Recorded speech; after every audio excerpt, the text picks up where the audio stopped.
I fiori, i biglietti e le candele lasciati davanti alla casa di Giulia in questi giorni da decine di persone sono stati spostati sotto la sua gigantografia posizionata sulla parete del municipio di Vigonovo.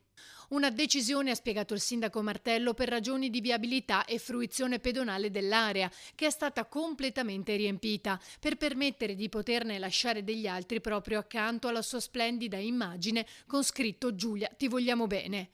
Fiori, candele e biglietti sono però anche a Fossò, sul marciapiede, in cui dopo aver tentato di scappare dal suo aggressore che l'aveva già colpita violentemente nel parcheggio di Vigonovo, è stata spinta con forza ed è caduta senza più rialzarsi. Quel marciapiede dove sono state trovate le tracce di sangue, i capelli e lo scotch.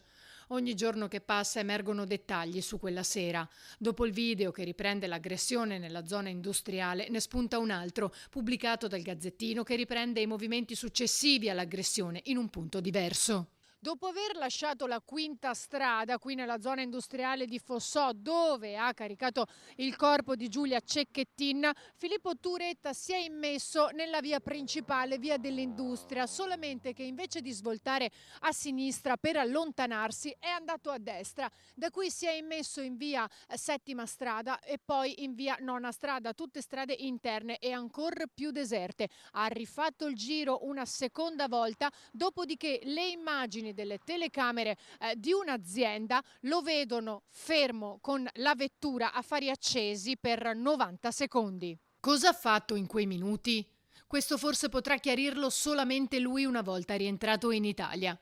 Dopo queste immagini, le tracce dell'auto si perdono per qualche minuto, per poi riapparire in via Provinciale Nord, fuori dalla zona industriale, percorrere la riviera del Brenta e dirigersi verso il Trevigiano.